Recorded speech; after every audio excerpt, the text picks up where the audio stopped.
नमस्कार, मैं हूं सना खान और आप देख रहे हैं आपका अपना channel nation voice. Uttar Pradesh में बुलंदशहर के जहांगीराबाद नगर पालिका परिसर में सफाई के लिए खरीदे गए लाखों रुपए के रिक्शा बरसात में भीगकर बरसों से कबाड़ में तब्दील हो रहे हैं। लापरवाही इस कदर है कि नगर पालिका अधिशासी अधिकारी से लेकर कर्मचारी तक किसी का भी रिक्शों की तरफ ध्यान नहीं है और शहर और क्षेत्र में गंदगी का अंबार है। लेकिन यह रिक्शा सफाई कर्मियों को नहीं दिया जा रहे हैं तथा लापरवाही इस कदर नजर आ रही है कि रिक्शा को सुरक्षित भी रखा जाए, अर्थात रिक्शा को सुरक्षित रखने के लिए कोई प्रबंध भी नहीं किया गया है। यह तस्वीर जहांगीराबाद नगर पालिका का नगर पालिका परिषद की है, जो रिक्शा सफाई में इस्तेमाल करने के लिए नगर पालिका द्वारा मंगाए गए थे, जो आज की स्थिति को देखते हुए दर्जनों रिक्शा कबाड़ में तब्दील हो रहे हैं। हालांकि अब सवाल यह भी उठता है कि इन रिक्शा का सफाई करने में इस्तेमाल क्यों नहीं किया जा रहा है, और सवाल यह भी है कि आखिर यह रिक्शे जब इस्तेमाल में नहीं लिए जा रहे हैं तो इनको सुरक्षित क्यों नहीं रखा जा रहा। आखिर क्या नगर पालिका द्वारा जनता के पैसे को बर्बाद करने के लिए खर्च किया गया। हालांकि कबाड़ में तब्दील हो रहे रिक्शों को लेकर ढेरों सवाल उठ रहे हैं और जनता के पैसे का दुरुपयोग को लेकर उठ रहे सवाल तथा इस पूरे मामले को लेकर अधिशासी अधिकारी से बात की गई तो उन्होंने इधर उधर की कहानियों का पाठ पढ़ाते हुए पल्ला झाड़ लिया। वहीं जब कबाड़ में तब्दील हो रहे रिक्शों की बात सभासद मोहित शर्मा से की गई तो मोहित शर्मा ने नगर पालिका के कारनामों की पोल ही खोल कर रख दी और कहा कि वृक्षों को लेकर कई बार उनके द्वारा अधिशासी अधिकारी से शिकायत की जा चुकी है, परंतु वह रिक्शा कबाड़ में तब्दील होने के लिए मजबूर है।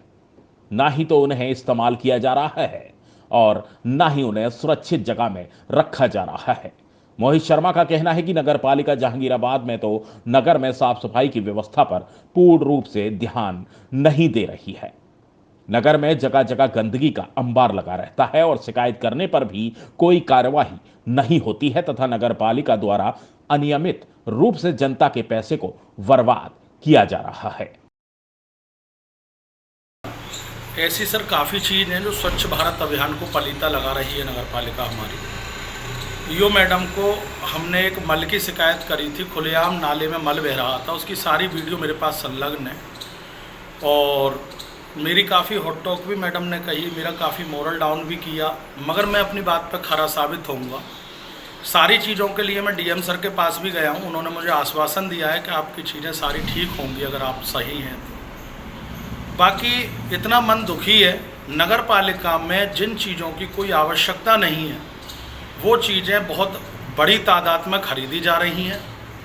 जिन चीज़ों की आवश्यकता है, वार्डों में काम की आवश्यकता है, अभी मेरे वार्ड में स्वच्छ भारत अभियान में के तहत ही होता है नाले की साफ़ सफाई, और वो अभी थोड़ी सी बरसात हुई थी, परसों शाम की बात है, मैंने मैडम को व्हाट्सएप पे भी डाला हुआ है, अभी तक व्हाट्सएप पे मेरे पास कोई संतोषजनक जवाब नहीं आया है। मैंने ये कहा है मैडम देखो घंटा डेढ़ घंटा हो गया बारिश को ख़त्म को, अभी भी पानी नहीं हो रहा, नाले चौक हुए पड़े हैं, उसके बावजूद भी अभी तक मेरे वार्ड का नाला तक साफ़ नहीं है, लोगों के घरों में कीचड़ जा रही है। सर मैडम तो कह रही है ई रिक्शा जो है वो इसलिए आए हुए हैं कि वार्डों की सफाई के लिए हर घर में जा रहे हैं। तो जा रहे होंगे, बट आप वीडियो देख लें, मेरे मोबाइल में वीडियो बनी हुई है, संलग्न है, किस डेट की है जांच करा लें। डीएम सर अपने किसी स्वच्छ अधिकारी से जो साफ़ सुथरा हो, करप्ट ना हो, क्योंकि करप्ट अधिकारियों का अंबार लगा हुआ है, वो सही तरीके की जांच करके नहीं दे रहे और सही आदमी को पीड़ित किया जा रहा है। अच्छा, ये ई रिक्शा है, इसके बारे में पूरा क्या नाम? ई रिक्शा को सर मैंने सालों से देखा है, वहाँ पड़े हुए गल रहे हैं, सड़ रहे हैं, वो जंग लग रही है। आप उसकी वीडियोग्राफी करके दिखाएं डीएम सर को। जिन चीज़ों की मैं खुद कह रहा हूँ, पहले ही कह चुका, जिस चीज़ की कोई आवश्यकता नहीं है नगर पालिका उस पर धन का दोहन कर रही है, और जिस चीज़ की अति आवश्यकता है वो लोग जनहित के कार्य ही नहीं हो रहे। मेरा इसी तरीके का मैं इसमें यूँ जोड़ रहा हूँ नाले की बात कि कई साल से मेरा नाला दंश भोग रहा है, पूरा वार्ड, घरों में पानी जा रहा है, कीचड़ों से घर अट गए हैं, और अगर चाहें तो इसकी जांच करा लें सर। वार्ड के शपथकर्ता शपथ पत्र देने को तैयार है। स्वच्छ भारत अभियान को बिल्कुल पलीता लगा रही है सरकार, कुछ नहीं हो रहा है, अधिकारीगण कोई बात सुनने को तैयार नहीं है।